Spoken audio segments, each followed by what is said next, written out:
tra i giocatori del Basaghelle di Mansuè. Oggi il secondo giro di tamponi per verificare eventuali nuove positività. Tra i contagiati anche un migrante dell'ex caserma Zanusso di Oderzo. Il caso del Basaghelle non è l'unico in Veneto, sospese già 40 partite. Il presidente della federazione dice situazione preoccupante, rischia di bloccarsi tutto. Contagi, la Svizzera inserisce il Veneto nella lista rossa delle zone a rischio assieme a Campania, Sardegna e Liguria. Chi rientra da queste regioni dovrà stare in quarantena. La rabbia di Zaia. Era disperso da domenica in montagna dopo essere uscito in escursione da solo per cercare funghi, trovato il corpo del noto cardiologo di Castelfranco Leopoldo Celegoni. La polizia di Padova sgomena un traffico di droga dello stupro che veniva acquistata in siti internet olandesi nella marca Blizza Ponzano e Conegliano. Nelle intercettazioni la sostanza veniva chiamata in codice Prosecco. Tutto il Veneto, le manifestazioni dei giovani dei Fridays for Future, sciopero globale contro i cambiamenti climatici. A Treviso la coda polemica contro i Benetton e lo sfruttamento dei territori in Patagonia. 57 anni oggi dalla tragedia del Vajont, una cerimonia sofferta, quella di oggi al cimitero di Fortogna per una ferita sempre aperta. Ricordate anche le vittime del Covid e stasera il documentario L'eco del fango. Telespettatori di Antena 3, buonasera e ben ritrovati il telegiornale di Treviso. Dunque torniamo a parlare del contagio tra i giocatori del Basaghelle di Mansuè. Abbiamo raccontato ieri nel nostro telegiornale, oggi il secondo giro di tamponi per verificare eventuali nuove positività. Tutti intanto restano in quarantena. Arrivati nel frattempo i risultati dei nuovi test ai migranti dell'ex caserma Zanusso di Oderzo, tra i quali c'è anche un giocatore della squadra del Basaghelle. Dopo la positività accertata di 9 giocatori del Basaghelle, oggi nuovo giro di tamponi per la quindicina di compagni di squadra, risultati negativi al primo test, tuttora in isolamento. L'incubo contagi è entrato nel campionato dilettanti lunedì 28 settembre, il giorno successivo alla partita contro la Zermanese, quando un calciatore ha cominciato ad accusare i sintomi del Covid ed è poi risultato positivo, così come altri 8 compagni. Alcuni hanno avuto la febbre ed altri sintomi, nessuno comunque ha dovuto ricorrere a cure ospedaliere. Nella squadra milita anche un giovane che vive all'ex Zanusso di Oderzo. Non aveva giocato domenica 27, essendo già scattata la quarantena per tutti i migranti della caserma, ma aveva partecipato all'ultimo allenamento il 25. La situazione è monitorata dalle autorità sanitarie, in costante contatto con la dirigenza della squadra ed il sindaco. Stiamo seguendo le direttive che ci vengono date. Io dico che se questi ragazzi sono in quarantena sicuramente devono stare isolati, ma non possiamo nemmeno fasciarci la testa. Si attende dunque l'esito dei tamponi per vedere se altri giocatori si siano nel frattempo positivizzati. È già arrivato intanto l'esito del secondo giro di test ai migranti dell'ex Zanusso. Su 110 tamponi effettuati agli ospiti, solo 5 sono risultati ancora positivi, come 1 su 11 operatori. Nel frattempo Mansuè ha dovuto anche fare i conti con la positività di un dipendente del comune, questione che ha fatto scattare la procedura dei test su tutto il personale, sindaco compreso. Io ho fatto il test l'altro giorno, sono negativo come tutti i dipendenti. La persona che era positiva adesso è a casa, sono già passati 12 giorni, fa altri 2 giorni a casa, se è negativo rientra. E il problema dei contagi e degli isolamenti fiduciari sta mettendo in crisi anche il mondo del calcio dilettanti. Molte le defezioni tra giocatori e arbitri e già una quarantina le partite rinviate. Il presidente veneto della FIGC e Lega Nazionale Dilettanti dice: rischiamo di chiudere tutto. I dati sono preoccupanti, ogni giorno di più. D'altra parte vediamo che ogni giorno aumentano i contagi, quindi non è che il calcio sia avulso da questa situazione. Non solo le grandi squadre, anche il calcio dilettantistico è alle prese con il Covid ed il caso del Basaghelle non è che l'ultimo dei tanti. Noi abbiamo già rinviato una quarantina di partite di prime squadre e sono tante. Io credo che ci superi solo la Lombardia, purtroppo. Un problema che, tranne ad oggi quella di Rovigo, tocca tutte le province del Veneto. Ha iniziato Venezia con il Caorle, poi l'esplosione di quarantene nella Marca. Un'altra delle prime è il Conegliano, che adesso ha finito, se Dio vuole, la quarantena e ha ripreso. C'è il Cornuda, per dire, nel Trevigiano. Un'altra delle prime il Borgorico, l'Arcella nel Padovano. Il timore del contagio, anche solo dell'isolamento fiduciario in caso di positivi nella squadra, sta portando a molte defezioni nel calcio dilettanti tra i giocatori, ma anche tra gli arbitri. Partite IVA, se pensa a coloro i quali lavorano in ditte piccole e che rischiano, una volta era un divertimento, adesso è un rischio, e quindi capisce che tante defezioni ci sono, tanta gente non vuole più andare a giocare per non rischiare il posto di lavoro. Gli stessi arbitri hanno chiesto, parecchi arbitri hanno chiesto congedo per gli stessi motivi. A creare problemi, continua il presidente veneto di FIGC e Lega Nazionale Dilettanti, è soprattutto la normativa sull'isolamento fiduciario. Io credo che questo isolamento fiduciario debba essere rivisto, debba essere ridotto, altrimenti qua chiudiamo tutto. Intanto oggi, nella giornata di oggi, comprendendo quindi i dati di questa mattina in Veneto, 545 nuovi casi positivi, 99 nella Marca Trevigiana, contando i dati di questa sera e quelli di stamattina, quindi continua a essere un numero alto di contagi anche nella Marca Trevigiana. Oggi il dato più importante in Veneto era nel veneziano, ricordiamo sempre anche il dato, diciamo, clinico, cioè la stragrande maggioranza, oltre il 90% di asintomatici, ma resta dunque l'elevato numero di contagi anche nella Marca. Ci sono anche gli aggiornamenti, insomma, per quanto riguarda le scuole: 5 nuovi casi nelle scuole, 3 in scuole superiori e 2 nelle medie, ma fortunatamente no quarantene, perché si tratta di casi isolati, quindi la frequentazione è continuata. Un'altra notizia importante riguarda il mercato ortofrutticolo, lo ricordiamo, i contatti di quel caso positivo che abbiamo raccontato 2 giorni fa sono fortunatamente tutti negativi. Restano 2 mini cluster aziendali con 3 e 5 casi positivi. Questa è dunque la situazione nella Marca aggiornata ad oggi. Intanto la Svizzera, nonostante, come abbiamo ribadito, insomma, c'è la stragrande maggioranza di asintomatici, vede il dato epidemiologico e inserisce tra le aree ad alto rischio di contagio da coronavirus anche il Veneto, oltre alla Liguria, la Campania e la Sardegna. Un elenco, quello svizzero, che sarà valido dal 12 ottobre, che comprende un totale di 61 paesi e 28 regioni. Chi torna in Svizzera dunque da tali zone, quindi anche dal Veneto, dovrà mettersi in quarantena al ritorno. Immediata è arrivata in queste ore la reazione del governatore Zaia, che ha detto: qui si stanno penalizzando 4 regioni italiane senza nessun dato epidemiologico che vada in questa direzione. Mi spiace che accada questo, ne prendiamo atto, ha detto, ma è altrettanto vero che se il governo c'è deve battere un colpo su questo fronte. A questo punto, ha concluso polemico, sarebbe utile avere i dati epidemiologici della Svizzera: quanti tamponi fa ogni giorno, su quale percentuale di cittadini e quanti sono positivi. Sarà un tema inevitabilmente che il governatore Zaia crediamo affronterà anche domani. Domani è previsto un nuovo punto stampa alle 12.30 a Marghera, che seguiremo come sempre in diretta. Intanto è ormai operativo, chiamiamolo così, l'obbligo della mascherina all'aperto già da ieri, e a Treviso ci sono i controlli della polizia locale. Per adesso sono controlli informativi, ma insomma le multe stanno per arrivare nei prossimi giorni. Buongiorno. Buongiorno ragazzi. Buongiorno. Sa che da ieri è obbligatorio utilizzare la mascherina e averla sempre con sé? La devi indossare. C'è chi la mascherina la tiene in tasca, c'è chi mentre corre in bicicletta dice che non pensava di doverla usare mentre fa sport. Scuse o comportamenti sbagliati. I dispositivi di protezione sono obbligatori sempre e ovunque. L'obbligo è già in vigore da ieri. Scattano di conseguenza i controlli in varie zone della città. La polizia municipale percorre le piazze e le vie per redarguire e informare i cittadini. In questo momento stiamo facendo per l'appunto opera di informazione. Ricordiamo però che le sanzioni sono molto pesanti, perché stiamo parlando di 400 euro nel caso in cui una persona non porti la mascherina, non abbia la mascherina con sé, oppure indossi la mascherina in modo irregolare. Quindi evitiamo di prendere sanzione, proteggiamoci con la mascherina e proteggiamo anche gli altri. Fin dalle prime ore del mattino in tanti si sono fatti trovare preparati circa quanto dettato dal nuovo decreto. Un po' meno attenti sono i giovani e qualcuno lo ha fatto notare. Tutti quei ragazzi senza mascherina assembrati sulle scale.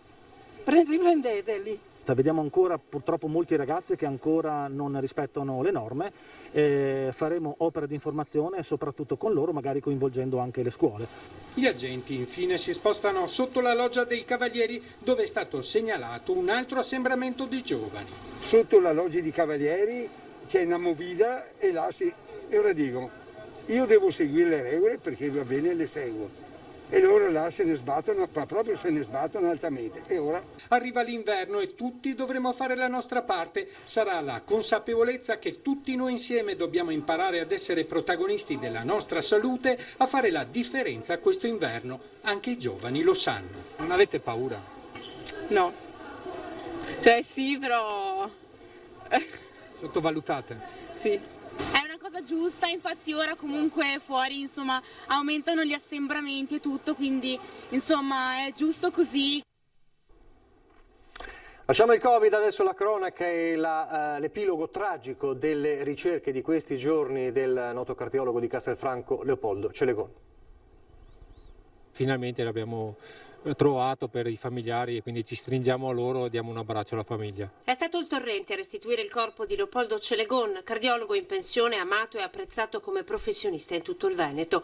Era scomparso da domenica, partito da Castelfranco all'alba da buon ricercatore di funghi ed aveva avuto l'ultimo contatto con la famiglia intorno alle 9:30. Le ricerche sono partite immediatamente quando la famiglia non lo ha più visto fare rientro. Zaino e bastone sono stati trovati sulle rive del torrente Costeana, poi una maglietta e una bandana. I soccorritori si sono concentrati lungo quel corso d'acqua sui due lati, all'interno fino alla diga d'Aial, completamente svuotata nella giornata di ieri. Alla fine il torrente poi ha rilasciato il corpo perché calando l'acqua ha permesso ai mulinelli di poterlo vedere. 50 metri più in basso dal luogo dove era stato trovato lo zaino, ecco dove è stato visto il corpo questa mattina intorno alle 11:30. Giorni di ricerche intense in collaborazione con tutte le forze in campo, Vigili del Fuoco, Guardia di Finanza, Carabinieri Forestali, con l'Enel, della quale vogliamo ringraziare perché ci ha permesso di abbassare il livello del lago d'Aial e fare tutta la verifica a valle, sia coi droni che via terra. Purtroppo quando ci sono questi ruscelli abbastanza impetuosi è difficile poi entrare perché è molto rischioso e quindi abbiamo atteso che l'acqua diminuisse. L'ex primario di Castelfranco potrebbe essere scivolato su uno dei versanti ed essere stato travolto dalla forza della corrente del torrente. La salma è stata trasportata fino a campo. Erano presenti il soccorso alpino di Cortina, soccorritori della Guardia di Finanza, i vigili del fuoco, i carabinieri. E poi la squadra mobile di Padova e l'operazione antidroga ha stroncato un traffico consistente tra l'altro di droga dello stupro, chiamata GBL in gergo tecnico, il blitz nella Marca a Ponzano e Conegliano.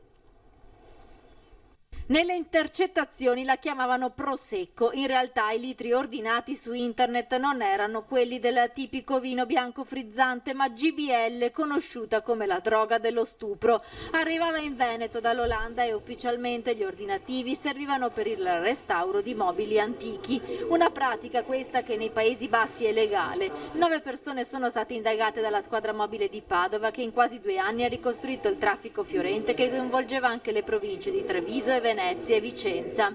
L'indagine infatti era partita nel 2019 dopo alcuni accertamenti su un cubano residente nel Padovano, da cui sono emersi collegamenti con un 45enne di Limena, dipendente di una società di telefonia in cassa integrazione, e del suo socio in affari con cui viveva a Noventa Padovana. Uno aveva il compito di reperire la droga, GBL, ma anche cocaina e mefredone acquistato nel dark web, e l'altro invece contattava i clienti via WhatsApp e li riceveva in casa. La cocaina veniva acquistata da un 37enne tunisino che è stato arrestato e da un albanese. Ascoltando le intercettazioni tra i due padovani, però, i poliziotti hanno scoperto non solo la rete di acquirenti ma anche di fornitori, e così a distanza di mesi sono scattate le misure cautelari dell'obbligo di dimora nei confronti di un 32enne di Conegliano Veneto, canale di rifornimento del mefredone, una potente droga sintetica, e poi un 47enne vicentino che commerciava anche Cialis e Viagra, e un 53enne insospettabile istruttore di fitness fitness sempre di Vicenza. Tra gli indagati anche un 34enne di Ponzano Veneto che faceva arrivare la droga dello stupro direttamente a casa di mamma e papà e un 60enne di Fossò. La clientela era vasta, aveva dai 30 ai 50 anni. La GBL infatti è nota anche per potenziare le prestazioni fisiche. Gli stessi indagati, 9 in tutto in realtà, quelli su cui sono stati raccolti gravi indizi, svolgevano anche attività varie. Chi non svolgeva attività per un verso, chi invece era istruttore di fitness piuttosto che chi gestiva un sexy shop. Nel corso delle indagini sono stati sequestrati quasi 8 litri di GBL e mezzo chilo di cocaina. Un litro di GBL fruttava quasi 1.000 euro. Gli indagati vendevano infatti a 1 millilitro ad €1. Un altro blitz antidroga, stavolta della polizia locale di Treviso. Gli agenti hanno chiuso le indagini a carico di un cittadino nigeriano di 39 anni senza fissa dimora che era da giorni inseguito dagli operatori in Borghese. Proprio ieri sera, vicino a via 4 novembre, 2 pattuglie in abiti civili sono riusciti a assistere a una cessione di droga. Subito è scattata l'azione per bloccare lo spacciatore e l'assuntore. Il nigeriano, sospettando di essere stato sorpreso, ha subito ingoiato alcuni involucri. Per questo, dopo la fotosegnalazione in comando, è stato portato all'ospedale Cafoncella, dove è stata rilevata con una TAC la presenza di 10 ovuli estratti dai sanitari. Per l'acquirente, un trentenne, è stata scattata la sanzione di 400 euro per aver acquistato droga, in violazione del regolamento comunale che, come sapete, è stato approvato a novembre dello scorso anno. Ancora la cronaca, purtroppo episodi ancora la cosiddetta tecnica del furto con l'abbraccio, una vittima a Godega di Sant'Urbano, una denuncia invece dei carabinieri a Giavera del Montello. Si è avvicinata ad un'anziana con la solita scusa di chiedere un'informazione, l'ha abbracciata sfilandole dal collo la collana d'oro, poi si è allontanata in fretta a bordo di un'auto condotta da un complice. Solo poco dopo la signora si è accorta del furto. L'ennesimo colpo con la tecnica dell'abbraccio è stato messo a segno a Godega di Sant'Urbano in via Roma, vittima una donna di 81 anni. Un caso fotocopia a quello verificatosi qualche settimana fa a Giavera del Montello, dove un 83enne in bicicletta era stata avvicinata da una donna che, fingendo di conoscerla bene, l'aveva abbracciata rubandole una collana del valore di 1.500 euro. Ma questa volta alla ladra è andata male. Dopo un'attenta indagine, i carabinieri della stazione di Nervesa sono riusciti a rintracciare una 44enne di fatto senza fissa dimora e con numerosi precedenti per reati contro il patrimonio. La donna è stata denunciata per furto con destrezza. L'appello dei carabinieri, soprattutto alle persone anziane più spesso prese di mira da ladri specializzati in questa tecnica di furto, è quello di tenersi alla larga da persone che magari, nascondendosi dietro la mascherina, fingono di essere conoscenti o parenti. Raccomandazione doppiamente utile in epoca di Covid. Torniamo in città per parlare della manifestazione, anche a Treviso, dei giovani ambientalisti di Fridays for Future. Si sono ritrovati in piazza Borsa e tra le azioni di protesta anche una mirata contro il gruppo Benetton. Guardate. Il riscaldamento globale farà aumentare il tasso di mortalità a 73 morti ogni 100.000 abitanti. Manifesti imbrattati con vernice rosso sangue contro il gruppo Benetton. È stata questa una delle azioni di lotta messe in atto dai giovani di Fridays for Future, tornati in piazza dopo lo stop dettato dal contagio. Nel mirino i possedimenti in America Latina. Noi non accettiamo questo capitalismo che si finge green, che cerca di giustificare le brutalità solo a scopo economico. Ma non è stato l'unico flash mob della mattinata. I vetri del negozio Eni di Corso del Popolo sono stati ricoperti così, mentre in piazza i giovani ribadivano il loro no a una gestione politica ed economica che non terrebbe conto dell'ambiente. Abbiamo bisogno di aria, amore, dignità, rispetto, non di skate. Noi studenti abbiamo il dovere e il diritto di mobilitarci, di far sentire la nostra voce finché non verremo ascoltati. Temi globali ma anche temi locali, quelli denunciati dai giovani in piazza Borsa, che hanno chiamato in causa il sindaco Conte e l'attuale governo della città. Innanzitutto ci aspettiamo che l'amministrazione comunale riveda i piani di lottizzazione delle aree verdi e che magari cambi la lottizzazione di aree verdi che ora devono essere destinate a essere supermercati, ad esempio in fianco alla Lidl, che vogliamo restino aree verdi, che abbiamo bisogno che restino aree verdi. Un'amministrazione, quando arriva, ha la possibilità e, se lo ritiene, il dovere di cambiare le politiche della precedente. Lo aspettiamo al varco con la variante al piano degli interventi, in cui capiremo se lui, nella piena facoltà dei suoi poteri, deciderà o meno di dare un taglio alle previsioni di cemento per questa città. Ed è compito nostro. Ha evocato Luigi Calesso, il sindaco di Treviso, più o meno mentre andava in scena anche il flash mob, c'era la presentazione del restauro di uno dei punti più frequentati della città. Stiamo parlando del sottopassaggio per Corte San Parisio, talmente trafficata che anche durante la cerimonia la gente ha continuato a passare e una nonna è diventata addirittura damigella per caso. Guardate. Vai, dai un tirone, quando sei pronta. Vai. Così Nonna Elettra è diventata damigella per caso dell'inaugurazione del sottopasso di San Parisio rinnovato. Passava con la spesa ed è rimasta per la cerimonia in uno dei luoghi di Treviso più conosciuti e frequentati, al punto che i cittadini hanno continuato a passare comunque tra i presenti. Dal luogo degradato con scritte, spazzatura abbandonata, a meta turistica con affreschi del convento ma anche scritte di mercanti dell'epoca. Area restaurata e restituita alla città con dei contenitori appropriati per la raccolta differenziata. È necessario aver provveduto con l'arredo urbano che risponda a questa necessità, per cui che contempli la preservazione della bellezza storica con l'utilità del cassonetto che comunque è necessario. Un intervento importante da oltre 50.000 euro che ha richiesto una protezione importante. Assieme alle nuove luci a LED a basso impatto abbiamo messo le telecamere per la sicurezza in modo che nessuno possa andare a sporcare i muri. E Nonna Elettra in questa cerimonia è stata indicata dal sindaco come vera voce dei cittadini. Chiarito per adesso, bisogna tenere netto, grazie, perché effettivamente questo intervento va esattamente in quella direzione. Faccio una domanda, ce lo ricordiamo come era prima? Perché se non partiamo da là, secondo me non riusciamo ad apprezzare veramente l'intervento che è stato fatto. Proprio per questo domani è già fissato un altro appuntamento. Domani ricominceremo a dare le borracce in maniera gratuita dalle 9 del 13 a Varco Manzoni al mercato e siamo molto contenti di questo perché ha avuto un successo incredibile la proposta. Ecco, fino adesso quante borracce avete dato fuori? Ne abbiamo date via quasi 500 ma ne abbiamo 1000 a disposizione, quindi vi aspettiamo domani a Treviso. Prima delle notizie dal Bellunese, come ogni venerdì, vediamo che tempo ci aspetta nei cieli con il generale Iannicelli.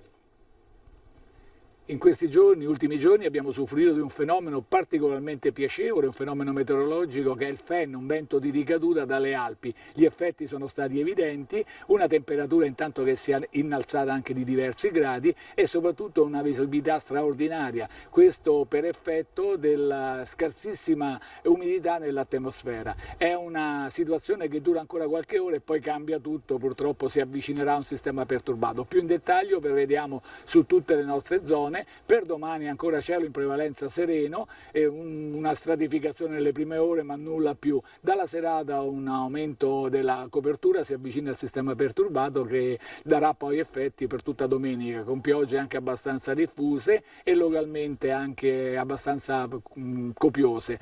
È una situazione che ci interesserà quasi tutta la giornata di domenica e poi già da lunedì ci sarà un miglioramento, ma un paio di giorni, poi di nuovo un tipo di tempo instabile che ci accompagnerà fino alla fine della settimana. Venti deboli o qualche rinforzo localmente durante le precipitazioni, temperature ancora minime si manterranno per tutta la settimana intorno a 9-10 gradi. Le massime ancora domani intorno ai 19-20 gradi, da domenica cominceranno a calare e non raggiungeranno assolutamente i 20 gradi, anzi dalla prossima settimana non andranno oltre i 15-16 gradi. L'Alta Adriatica è previsto mosso, localmente anche molto mosso. È tutto. E allora adesso le notizie dal Bellunese. Ed è stata la giornata del ricordo ovviamente delle vittime della tragedia del Vajont, una cerimonia sofferta al cimitero di Fortogne dove si sono ricordate appunto le vittime, ma non solo le vittime del Vajont, anche quelle di oggi, a cominciare dai morti a causa di Covid.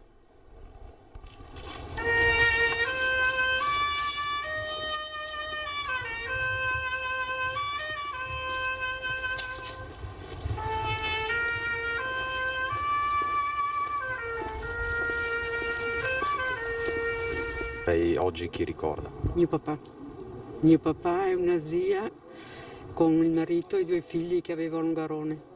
Mio papà invece è morto nel Vajont, al lavoro, era la cartiera. La cartiera che è proprio all'imbocco del Vajont, diciamo, neanche più trovato.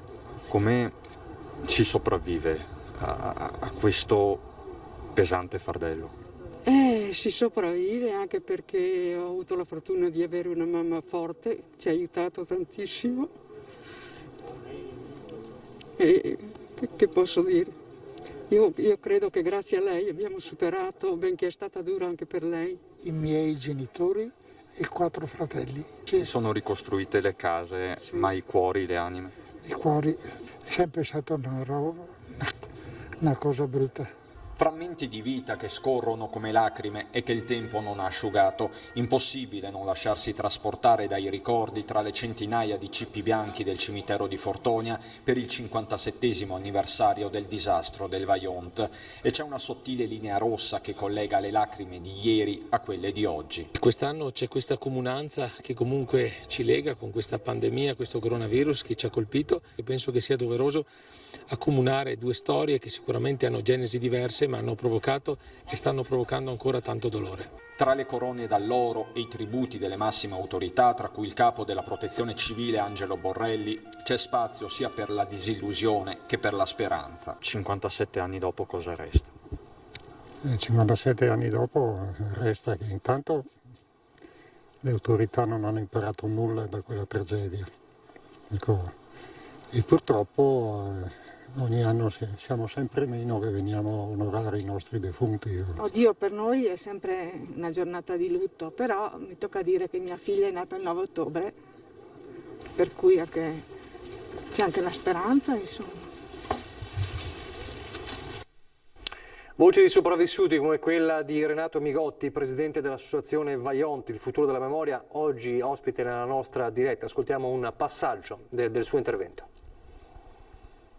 Avevamo rappresentato la costruzione della diga sui quaderni, sulle pagine del quaderno. Sull'ultima pagina del quaderno si riportavano le fotografie di eventi, di edifici importanti, di costruzioni importanti d'Italia.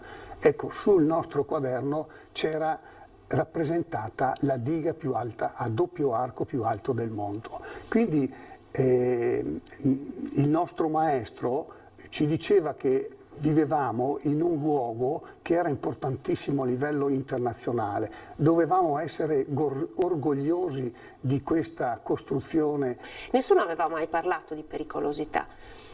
Nessuno ha parlato di pericolosità. La pericolosità però era un po' nell'anima delle persone, cioè il fatto di avere questo gigantesco muro davanti a un paese, di avere tutta quest'acqua sopra la testa e di realizzare questa opera faraonica, ingegneristicamente anche faraonica, aveva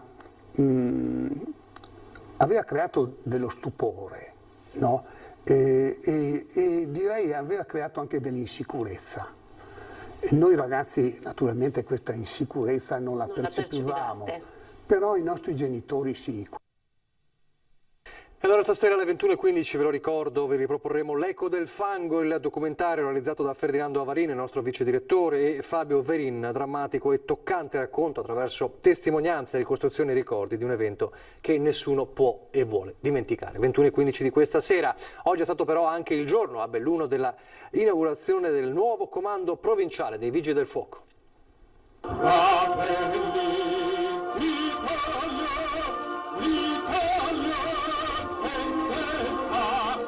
Sognata per decenni, attesa per anni, ora è realtà la nuova caserma dei Vigili del Fuoco di Belluno, spazi nuovi per un presidio che resta fondamentale soprattutto in montagna. Non a caso, nonostante il Covid e i relativi distanziamenti negli spazi dell'ex storico, in via Col d'Aren il clima è stato quello delle grandi occasioni, alla presenza tra gli altri del prefetto Adriano Cogode e del ministro Federico D'Inca.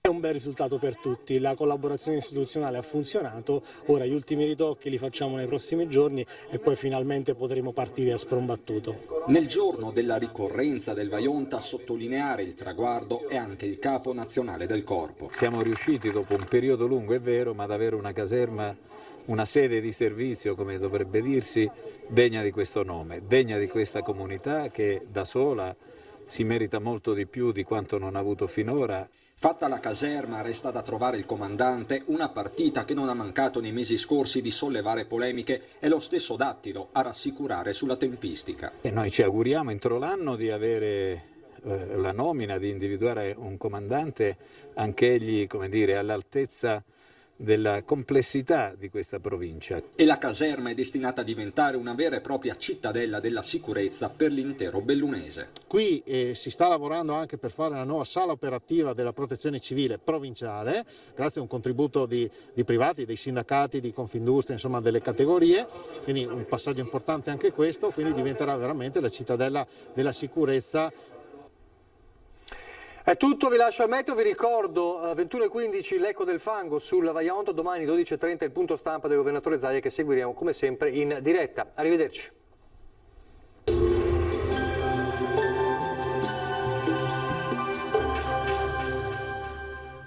Società Agricola Torresan. Dai nostri animali nati e allevati nel cuore del Montello produciamo solo carni e salumi genuini. Nuova apertura a Ponzano Veneto. Benvenuti al meteo. Pressione in calo, tempo ancora in prevalenza buono nella giornata di sabato, ma in veloce peggioramento. La situazione nel dettaglio. Sul Veneto la grafica del 10 ottobre ci mostra condizioni piuttosto stabili, sarà per lo più soleggiato, al massimo con qualche foschia al mattino. Con il passare delle ore, prime piogge sulle zone montane e dalla tarda serata in estensione anche al resto della regione. Vediamo anche le temperature che saranno stazionarie, minime fino a 13 gradi, valori massimi compresi invece tra i 18 e i 22 gradi all'incirca. Tempo stabile poi anche sul Friuli Venezia Giulia con ampio soleggiamento, a seguire rovesci e temporali via via più diffusi. Temperature minime tra 10 e 14 gradi, massime sui 19-20 gradi. Infine uno sguardo alla situazione del Trentino Alto Adige, anche qui bel tempo al mattino, dalle ore pomeridiane peggiorerà con precipitazioni un po' dappertutto. Temperature minime sui 10 gradi, massime sui 21 gradi all'incirca. Dal meteo di Antena 3 per ora è tutto, grazie per l'attenzione e arrivederci.